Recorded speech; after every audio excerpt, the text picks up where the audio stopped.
ini saya lagi ada di kampus. Ya betul. Iya.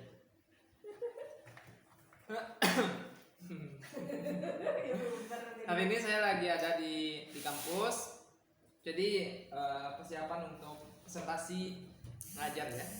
Jadi saya ada jadwal ngajar hari ini. Sebenarnya saya ada 3 jadwal hari ini. Saya lupa ternyata Allah.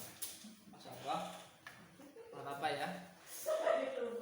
Jadi saya itu hari ini mau ngajar tentang tadi sudah epidemiologi penyakit menular. Sekarang masuk ke tadi ada 2 jadwal ya. Epidemiologi penyakit menular dan pengolahan sampah dengan jam yang sama. Nah, jadi saya hari ini masuk ke psikologi industri. Nah, oke teman-teman semua. Jadi saya mau persiapan untuk materi hari ini ya. Nanti ngajarnya itu tinggal sekitar 4 menit lagi, 45 menit lagi nih. Siap-siap persiapan dulu materinya, RPS-nya mana. Kita sampaikan materi itu sesuaikan dengan RPS ya. Jadi supaya tidak keluar dari topik pembahasan. Nah, hari ini saya lagi mau buat materi.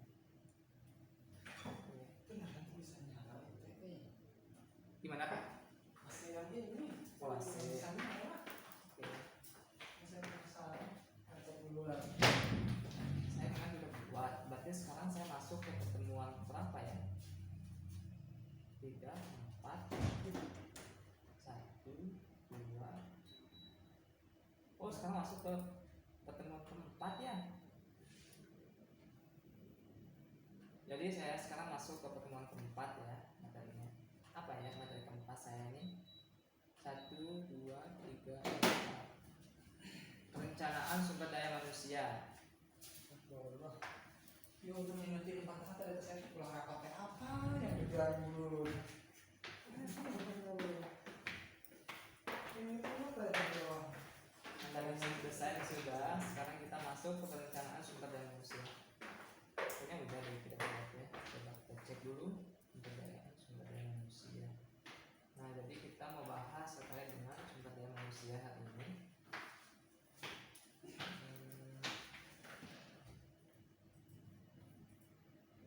Sini ya.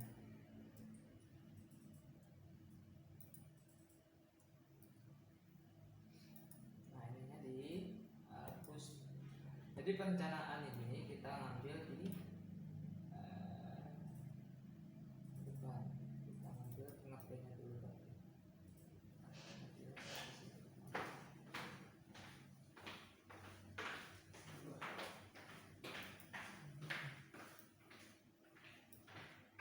Oke, hari ini mau bahas terkait dengan apa saja sih pengertian dari perencanaan sumber daya manusia. Terus masuk ke pentingnya perencanaan SDM ya. Memang dalam sebuah perusahaan itu untuk perencanaan sumber daya manusia itu sangat diperlukan ya. Supaya memang sangat diperlukan banget gitu ya.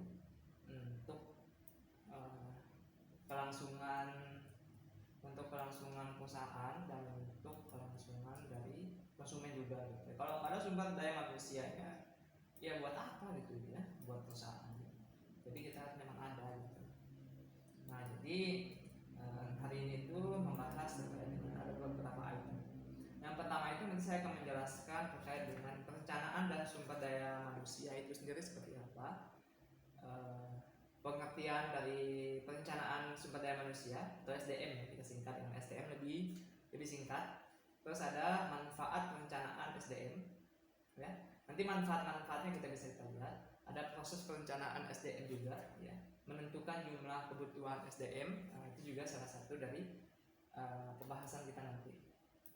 Nah, kita bahas ini sudah ada pentingnya. Sekarang kita masuk ke manfaat perencanaan SDM.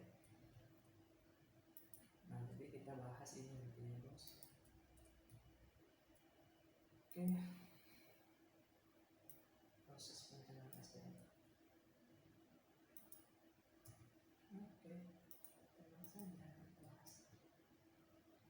Terus yang terakhir itu ada yang namanya menentukan jumlah kebutuhan SDM. Nah nanti materinya sudah ada sih, nanti tinggal kita ganti saja. Nanti sudah ada materinya. Oke. Kita buat presentasi baru ini kayaknya.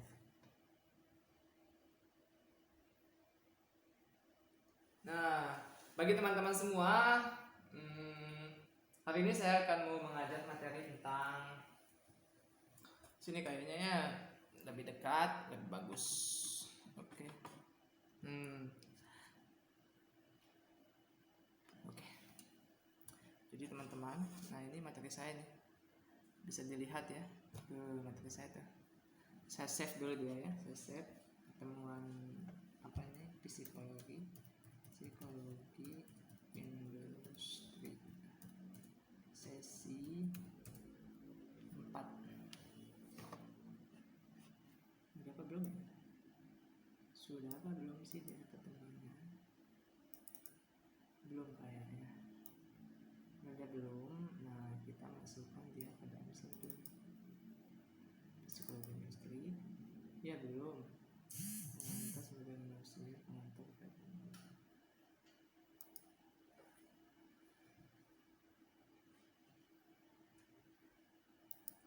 Nah, nanti kita akan membahas ini ya.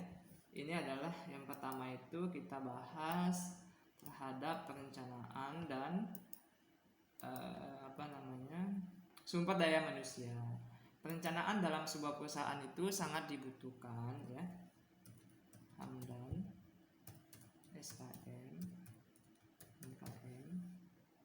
Terus di sini ada dosennya. Dosen S1 kesehatan masyarakat Stikas Kuningan.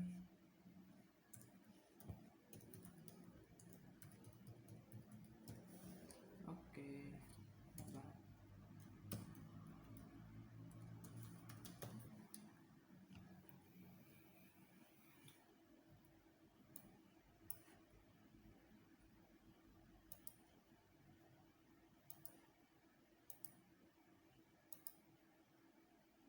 Ini kita buatnya itu sebentar. Tadi saya nggak tahu loh. Aduh jadwalnya padat guys. Sok padat sebenarnya sih. Padahal jadwalnya nggak ada yang padat begitu banget.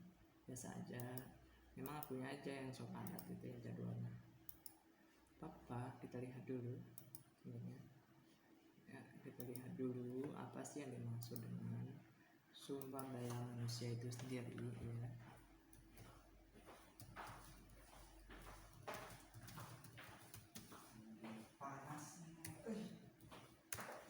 Gimana Pak? Nah nanti kita lihat dulu. Kita lagi buat konten nih Pak. Oke. Sambil kita nunggu ya. Ini cukup lumayan nih. Oke. Apa? Nah. Sekarang ini saya nih sudah bisa dipakai. Tadinya saya pakai kabel ya. Sekarang sudah bisa pakai Bluetooth saja. Saya saat ini bersama temannya di sini. Saya berada di ruangan S2 yang Stikas Kuningan. Alhamdulillah Stikas Kuningan ini S2-nya sudah mulai berjalan ya sejak tahun 2019 ya. Tahun 2019 mau akhir sih sebenarnya kemarin. Tapi lumayan loh, antusias banget orang-orangnya di sini. Antusias banget. Jadi maksudnya yang daftar tuh banyak. Ada yang dari dinas kesehatan, ada yang dari puskesmas, ada yang dari instansi pemerintah, misalkan yang ada di rumah sakit banyak tuh, kepala rumah sakit banyak yang ngambil. Terus ada yang dari dokter juga, baik itu praktek mandiri maupun umum, banyak yang daftar tuh. Ada juga yang baru lulus ya, fresh graduate juga ada. Jadi cocok banget nih. Jadi ada yang dari jurusan bidan, ada yang dari jurusan perawat, ngambil IKM. Jadi, mantap banget pokoknya.